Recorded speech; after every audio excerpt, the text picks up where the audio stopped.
Friends welcome to Vrindavan P S C world. അപ്പോൾ നമ്മൾ first വീക്കിൻ്റെ ഡേ 1 to 7 വരെയുള്ളതിൻ്റെ സ്റ്റഡി പ്ലാൻ കണ്ടു. അതിനെ ബേസ് ചെയ്തിട്ടുള്ള ക്വസ്റ്റ്യൻസ് 2 സെറ്റിൻ്റെ ടെസ്റ്റ് 1 ടെസ്റ്റ് 2 എന്നുള്ള രീതിയിൽ ഇട്ടിട്ടുണ്ടായിരുന്നു. അപ്പോൾ അത് കാണാത്തവരൊന്ന് കണ്ടു നോക്കൂ കേട്ടോ. കുറച്ച് നേരം കൊണ്ട് തന്നെ കണ്ടു തീർക്കാൻ പറ്റുന്ന വീഡിയോസാണ് അതൊക്കെ. അപ്പോൾ ഇന്ന് നമ്മൾ ഡേ 8 തൊട്ട് ഡേ 14 വരെയുള്ളതാണ് സ്റ്റഡി പ്ലാൻ പറയാൻ പോകുന്നത്. അതായത് ഈ വീക്കിലേക്കുള്ളത്. ഇതിൽ പോർഷൻസ് ഒക്കെ കുറച്ചൊക്കെ അഡ്ജസ്റ്റ് ചെയ്തിട്ടൊക്കെയാണ് കേട്ടോ ചെയ്തിട്ടുള്ളത്. എനിവേസ് നമുക്ക് ഡയറക്റ്റ് നോക്കാം. ഡേ 8ലും ഡേ 9ലും ഒരുപോലെ ഞാൻ ഇന്ത്യൻ ഹിസ്റ്ററി, രാഷ്ട്രീയ ചരിത്രം, കാരണം ഒറ്റയടിക്ക് വായിച്ചു തരില്ല, അതുകൊണ്ട് ഞാൻ അതിട്ടിട്ടുണ്ട്. കെമിസ്ട്രി, ആറ്റത്തിനെ സംബന്ധിച്ചിട്ടുള്ള സകല കാര്യങ്ങളും ശ്രദ്ധിക്കണം. അതിൻ്റെ മോഡലുകൾ അതൊക്കെ ഒന്ന് ഡീറ്റെയിൽ ആയിട്ട് പഠിക്കാൻ വേണ്ടിയിട്ടാണ് 2 ദിവസം ഇട്ടിട്ടുള്ളത്. വേണമെന്നുള്ളവർക്ക് തന്മാത്ര മോളിക്യൂളിൻ്റെ ആ ഒരു നെക്സ്റ്റ് ലെവൽ ഓഫ് ഇതും കൂടെ പഠിക്കാട്ടോ. നിങ്ങളുടേതായ ഓൾട്രേഷൻസ് വരുത്തി നിങ്ങൾക്ക് തീർച്ചയായിട്ടും പഠിക്കാം. ദെൻ പിന്നെ സ്പോർട്സ് കായിക രംഗത്ത് വ്യക്തിമുദ്ര പതിപ്പിച്ച കേരളത്തിലെ താരങ്ങൾ എന്നുള്ളതാണ് കൊടുത്തിട്ടുള്ളത്. വളരെ വളരെ ഇമ്പോർട്ടൻ്റ് ആയിട്ടുള്ള താരങ്ങളുടെ മാത്രം നോക്കിയാൽ മതി കേട്ടോ. അല്ലാതെ എല്ലാവരുടെയും കൂടെ നോക്കണ്ട. കാരണം ഇതിൽ നിന്നൊക്കെ ചിലപ്പോൾ 1-2 ചോദ്യം കൂടി ഒന്നേ ചോദിക്കുകയുള്ളൂ. ആർട്സ്, സ്പോർട്സ്, ലിറ്ററേച്ചർ എന്നുള്ളതിലെ എല്ലാ ഭാഗങ്ങളും നമ്മൾ ശ്രദ്ധിക്കുമ്പോൾ ചിലപ്പോൾ ഇത് കറണ്ട് അഫെയർ റിലേറ്റഡ് ആയിട്ടും ചോദിക്കാൻ ചാൻസ് ഉണ്ട്. അതിനാണ് കണക്ട് ചെയ്തിട്ട്. അപ്പോൾ ഇതിലത്തെ ഏറ്റവും പ്രധാനപ്പെട്ടതും ചോദിക്കാൻ ചാൻസ് ഉള്ള മലയാളികളുടെ നോക്കിയാൽ മതി സ്പോർട്സിന്റെ മേഖലയിൽ നിന്ന്.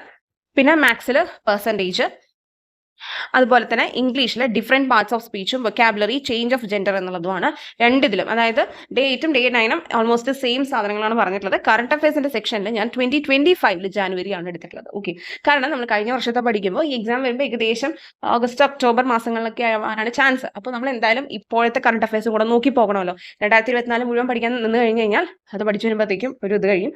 അപ്പോൾ അതിന് വേണ്ടിയിട്ടാണ് ഓൾട്ടർനേറ്റ് ആയിട്ട് നമുക്ക് ചെയ്യാം. ഇപ്പോൾ കഴിഞ്ഞ വീക്കിൽ നമ്മൾ ജാനുവരി 2024 നോക്കിയത്. ഇത് ജാനുവരി 2025 നമ്മൾ ഈ വീക്കിലോട്ട് ഫുള്ള് നോക്കാൻ പോകുന്നത്. നിങ്ങളുടെ കംഫർട്ട് സോൺ എങ്ങനെയാണോ അതുപോലെ ചെയ്യുക.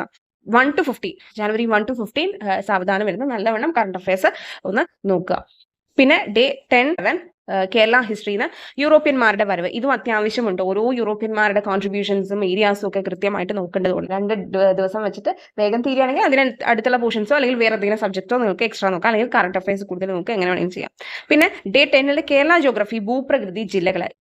ഒറ്റയടിക്ക് നമുക്ക് ജില്ലകളുടെ എല്ലാ കാര്യങ്ങളും കേരള ജോഗ്രഫിയിൽ നമുക്ക് പഠിക്കാൻ സാധിക്കില്ല. കുറച്ച് ഏരിയാസ് ഇപ്പോൾ നോക്കി വയ്ക്കുക എന്നുള്ളത് മാത്രം. പിന്നത്തേൽ നമ്മൾ വീണ്ടും അത് തന്നെ ഇടുന്നതായിരിക്കും. ജില്ലകളുടെ പോർഷൻ നമുക്ക് 14 ജില്ലകളിൽ നിന്നും ഒട്ടേറെ ഇമ്പോർട്ടൻ്റ് ആയിട്ടുള്ള കാര്യം പഠിക്കാനുണ്ട്. ഇപ്പോൾ ലാസ്റ്റ് സ്റ്റേജിൽ 10th പ്രിലിംസിൽ കുറേയധികം ചോദിച്ചത് ജില്ലകൾ റിലേറ്റഡ് ആയിട്ടുള്ള എക്സ്ട്രീം ആയിട്ടുള്ള ഫാക്ച്വൽ ക്വസ്റ്റ്യൻസ് ആയിരുന്നു. അപ്പോൾ അത് ആൻസർ ചെയ്യണമെങ്കിൽ ജില്ലകളെ സംബന്ധിച്ച് ഓരോ ജില്ലകളുടെയും നമ്മൾ പ്രാധാന്യം എത്രത്തോളം മനസ്സിലാക്കണം, പഠിക്കണം. ഞാൻ അതിന് മുൻപ് 10th പ്രിലിംസിന്റെ ഷുവർ ഷോർട്ട് ഏരിയാസിൽ പറഞ്ഞ കുറേയധികം കാര്യങ്ങൾ അവർ ചോദിച്ചിട്ടുണ്ടായിരുന്നു. അത് കണ്ടവർക്ക് അത് ഈസി ആയിട്ടുണ്ടായിരിക്കും. ജില്ലകളെ സംബന്ധിച്ചിട്ടുള്ള ചില കാര്യങ്ങളൊക്കെ ചോദിച്ചിട്ടുണ്ടായിരുന്നു അതിൽ. ഓക്കെ, പിന്നെ ഡേ 10 ഫിസിക്സിലെ ചലനം, അതുപോലെ തന്നെ മലയാളത്തിലെ വാക്യശുദ്ധി, പിരിച്ചെഴുതൽ. പിന്നെ കറണ്ട് അഫയേഴ്സ് ജാനുവരി 16 to 31 അത് ഡേ 10ലും 11ലും ഒരുപോലെ ഉണ്ട് കേട്ടോ. അതായത് കഴിഞ്ഞ വീക്കിൽ നമ്മൾ എങ്ങനെയാണോ സ്റ്റഡി പ്ലാൻ പറഞ്ഞത് അതുപോലെ തന്നെ സ്പ്ലിറ്റ് ചെയ്തിട്ട് തന്നെയാണ് ജാനുവരി ഒരു വീക്കിൽ ഫുള്ള് ജാനുവരി എന്നുള്ള രീതിയിൽ തന്നെ എടുത്തിരിക്കുന്നത്. 2025 മാത്രം. ഓക്കെ, അപ്പോൾ ചലനവും അതുപോലെ തന്നെ നമ്മൾ നേരത്തെ കണ്ട യൂറോപ്യന്മാരുടെ വരവ് എന്നുള്ളതും 2 ദിവസത്തേക്കും ഇട്ടിട്ടുണ്ട്. എക്സ്ട്രാ ഡേ 11ൽ വരുന്നത് ആകെ വേൾഡ് ജിയോഗ്രഫിയിൽ പാറകൾ, റോക്സ് എന്ന് പറയുന്ന ഒരു ഏരിയയാണ്. അത് ഒരു ദിവസം കൊണ്ട് തന്നെ പഠിച്ചു തീർക്കാൻ പറ്റും. പല type of rocks, sedimentary rocks, അങ്ങനത്തെ കാര്യങ്ങൾ, ഇഗ്നിയസ് റോക്സ്, അതായത് അഗ്നേയ ശിലകൾ, അവസാദ ശിലകൾ, അതിന്റെ പെക്യുലാരിറ്റീസ്, എക്സാമ്പിൾസ് ഒക്കെ ഒന്ന് കൃത്യമായിട്ട് നോക്കി പോകാം.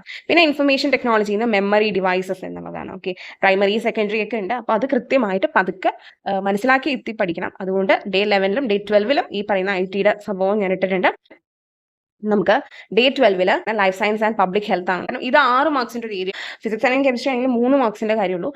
ഇത് പക്ഷേ അത്യാവശ്യമുണ്ട്. നമ്മുടെ മെയിൻ തെറ്റിപ്പോകാൻ ചാൻസ് ഉള്ള ഏരിയ മനുഷ്യ ശരീരത്തെ സംബന്ധിച്ചുള്ള ബേസിക് ഫാക്ട്സ് എന്നുള്ളതാണ്. അതുകൊണ്ടാണ് കോശം, കലകൾ, ഇതൊക്കെ അത്യാവശ്യം സമയമെടുത്ത് പഠിക്കാൻ വേണ്ടിയിട്ട് ഇട്ടിട്ടുള്ളത് കേട്ടോ. അപ്പോൾ കലകളാണ് ഡേ 12ൽ പറഞ്ഞിട്ടുള്ളത്. പിന്നെ കോൺസ്റ്റിറ്റ്യൂഷനിൽ നിന്ന് ആമുഖം, പ്രിയാമ്പിൾ എടുത്തിട്ടുണ്ട്. പിന്നെ മലയാളത്തിലെ വാക്യശുദ്ധി ഒന്ന് ഇടവിട്ടിട്ടാണ് കൊടുത്തത്. ഓക്കെ, വാക്യശുദ്ധിയും പിരിച്ചെഴുതലും ഇതൊന്ന് കട്ട് ചെയ്ത് നോക്കുക. കൂടുതലും വാക്യശുദ്ധിനേക്കാൾ പിരിച്ചെഴുതലും ഒന്ന് അത്യാവശ്യം നോക്കിയാൽ ചെയ്യുക കേട്ടോ.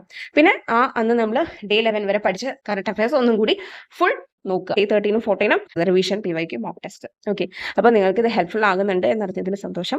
ദിവസം ഇത്രയും സബ്ജക്ട് പറ്റുന്നില്ല എന്നുള്ളവർക്ക് അതിനനുസരിച്ചുള്ള രീതിയിൽ ചെയ്യുക. എനിവേസ് ഇത് 10th മെയിൻസിന് പഠിക്കുന്നവർക്കും ഹെൽപ്ഫുൾ ആകും.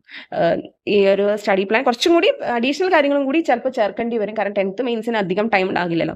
ഓക്കെ, അപ്പോൾ എനിവേസ് ഇതിനെ ബേസ് ചെയ്തിട്ടുള്ള ക്വസ്റ്റ്യൻസും നമ്മൾ ഇടുന്നതായിരിക്കും. ഓക്കെ, ഇപ്പോൾ ഈ പഠിച്ചതിനെ ബേസ് ചെയ്തിട്ടുള്ളത്, കഴിഞ്ഞ അതിനെ ബേസ് ചെയ്തിട്ടുള്ള ക്വസ്റ്റ്യൻസ് ഒക്കെ നിങ്ങൾക്ക് ഹെൽപ്ഫുൾ ആയോ എന്നുള്ളത് കമൻറ്റ് ചെയ്യാം.